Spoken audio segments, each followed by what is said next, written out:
Welcome to food in she. ഒരു pan എടുത്ത് വെച്ചിട്ടുണ്ട്. നമുക്ക് റോൾ ഉണ്ടാക്കിയെടുക്കാൻ വേണ്ടിയിട്ടാണ്. അതിന് വേണ്ടിയിട്ട് ഇതേ സവാള മുറിച്ച് വെച്ചിട്ടുണ്ട്, മല്ലിയില, പച്ചമുളക്, വെളുത്തുള്ളി, കറിവേപ്പിൻ്റെ ഇല. ഇത് വാട്ടിയെടുക്കുക ആദ്യം.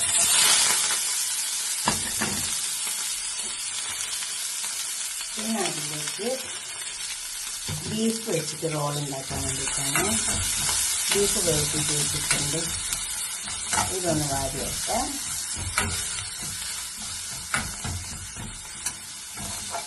നന്നായി വാടിക്കാം. ഇതൊക്കെ വാടി വന്നിട്ടുണ്ട്.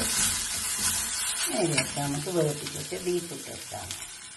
ഞാൻ വേവിപ്പിച്ച് വെച്ച ബീഫാണ്. കുറച്ച് മുളകിൻ്റെ പൊടി, തന്നെ മഞ്ഞളിൻ്റെ പൊടി, ഉപ്പ്, 1 ടീസ്പൂൺ മുളകിൻ്റെ പൊടി, 1 ടീസ്പൂൺ മഞ്ഞളിൻ്റെ പൊടി, 1 ടീസ്പൂൺ മല്ലിപ്പൊടി, ആവശ്യാനുസരണം ഉപ്പ് ഇതിട്ടിട്ട് വേവിപ്പിച്ച് വെച്ചതാണ്.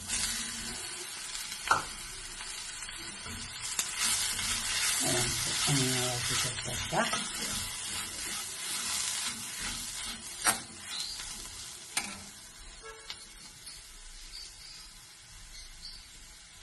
നല്ലോണം ഇളക്കി ചേർക്കാം. നേരെ ഇതിലേക്ക് ഈ ഉള്ളി ഇതൊക്കെ നല്ല ടേസ്റ്റ് വരുമ്പോൾ ഇളക്കി ചേർത്ത് എടുത്തിട്ടുണ്ട്.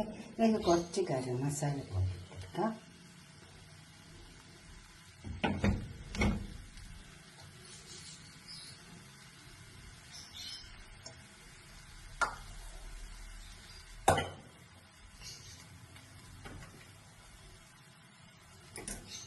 ഉരുളക്കിഴങ്ങ് വേവിപ്പിച്ച് പൊടിച്ച് വെച്ചതാണ്.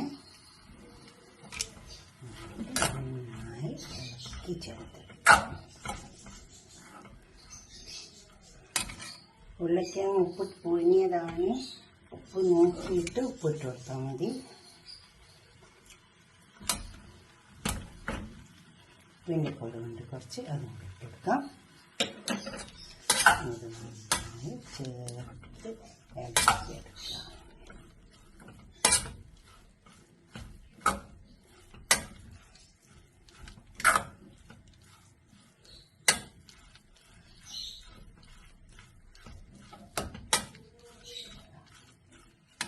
ഇത് 200 ഗ്രാം ബീഫുണ്ട്, 2 ഉരുളക്കിഴങ്ങുണ്ട്. ഇതൊക്കെ തയ്യാറായി വന്നിട്ടുണ്ട്.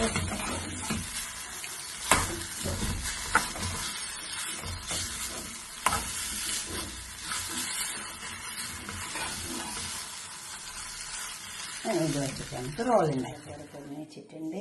ബ്രെഡ് കൊടുന്ന് വെച്ചിട്ടുണ്ട്. ബ്രെഡ് ഇതേമാതിരി ഉണ്ടോ അതിൻ്റെ സൈഡ് ഇങ്ങനെ എടുത്തിട്ട് ഒന്ന് വെള്ളത്തിലിട്ടിട്ട് ഒന്ന് കുതിർത്തിയെടുക്കുക.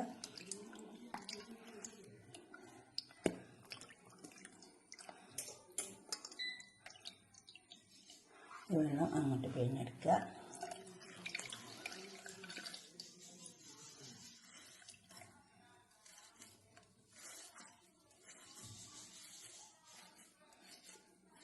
അങ്ങനെ ഇത് നമ്മൾ കയ്യിൽ വെച്ചിട്ട് പരത്തി വെക്കുക.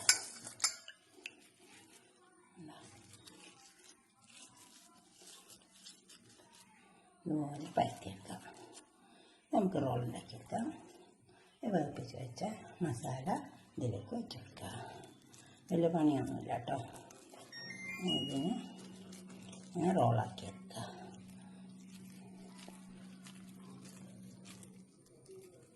നല്ല റോളാക്കിയെടുത്താൽ മതി. ബോളാക്കിയിട്ടോ റോളാക്കിയിട്ടോ എന്ത് വേണമെങ്കിലും എടുക്കട്ടോ. കാരണം ഇതിന് നമ്മൾ മൈദയിൽ മുക്കും, എന്നിട്ടാണ് പൊരിക്കുക.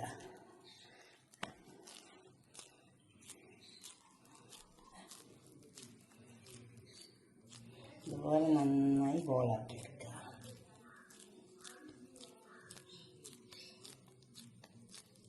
നന്നായി ഒട്ടിയെടുത്താൽ മതി.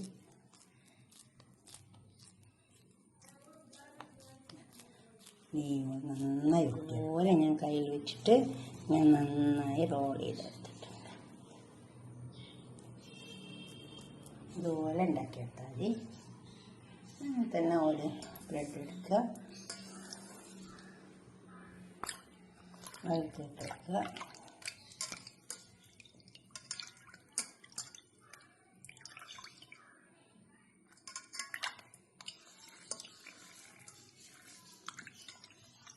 വെള്ളം കളഞ്ഞെടുക്കുക.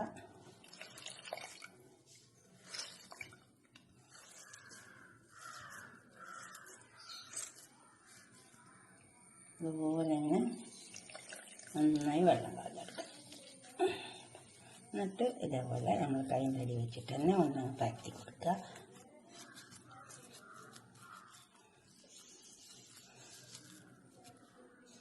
അങ്ങനെ ഇതിലേക്ക് കുറച്ച് മസാല വെച്ച് കൊടുക്കുക. ഇത് നല്ല റോളാക്കിയിട്ട് എടുക്കുക.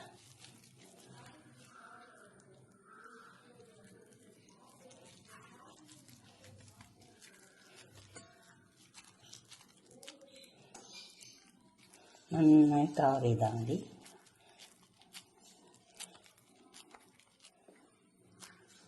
അതേപോലെ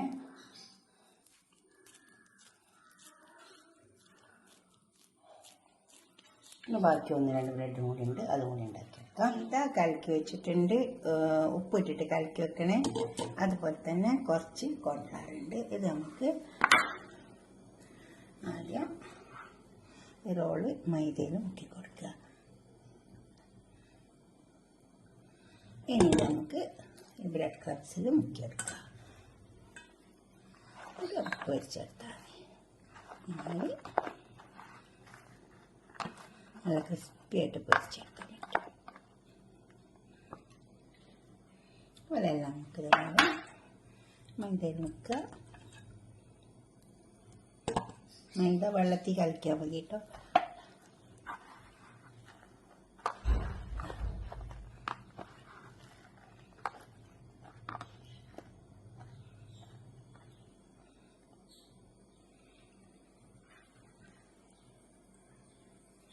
ഇതുപോലെ നമുക്ക് എല്ലാം വെക്കാം.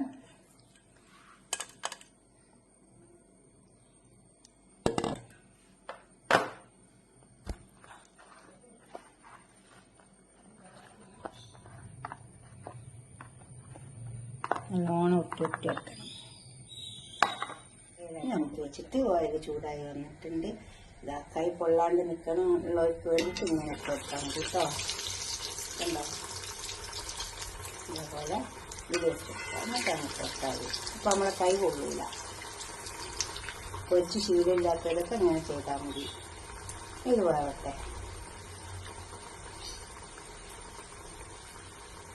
ഓയിൽ നല്ല ചൂടായി വന്ന ഓയിലാണ്. നമുക്ക് നല്ലോണം ഇതേമാതിരി വരുമ്പോൾ ഒന്ന് തീ ചെറുതാക്കി വെച്ച് വെക്കാം. അപ്പോൾ നമുക്കിത് ഉള്ളിൽ ഒക്കെ വെന്ത് കിട്ടുള്ളൂ. നല്ല മൊരിഞ്ഞ് വരും. അതുപോലെ നല്ല മൊരിഞ്ഞ് നല്ല കളറും വരും. മൊരിയിട്ട് ആയി വന്നിട്ടുണ്ട്. ഇത് നമുക്കൊക്കെ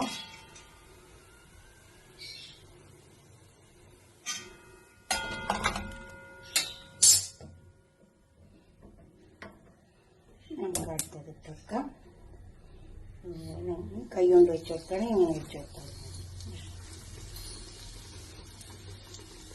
അതുകൊണ്ട് ഇങ്ങനെ തിരിച്ച് മറിച്ചൊക്കെ വെച്ചെടുത്തിട്ട് നല്ലോണം മുരിച്ച് വെക്കാൻ മതി. എന്താ നല്ലോണം മതിയൊക്കെ ഇത് വെക്കാം. എന്നിട്ട് നമുക്ക് പാത്രം ഇവിടെ കുറഞ്ഞ് വെച്ചിട്ടുണ്ട്. കണ്ടോ, നല്ല ക്രിസ്പി ആയിട്ട് കിട്ടിയിട്ടുണ്ട്. ഇതുപോലെ നിങ്ങൾ ഉണ്ടാക്കി നോക്കുക. എന്നിട്ട് നിങ്ങളുടെ അഭിപ്രായം നിർദ്ദേശമൊക്കെ കമൻറ്റ് ബോക്സിൽ അറിയിക്കുക. ലൈക്ക് ചെയ്യുക, സബ്സ്ക്രൈബ് ചെയ്യാത്തവരൊക്കെ ചെയ്യുക, ഷെയർ ചെയ്ത് കൊടുക്കണം. ഓക്കെ, അടുത്തൊരു വീഡിയോ ആയിട്ട് നമുക്ക് പിന്നെ കാണാം. ബൈ. നല്ല ടേസ്റ്റ് ഉണ്ട് കേട്ടോ.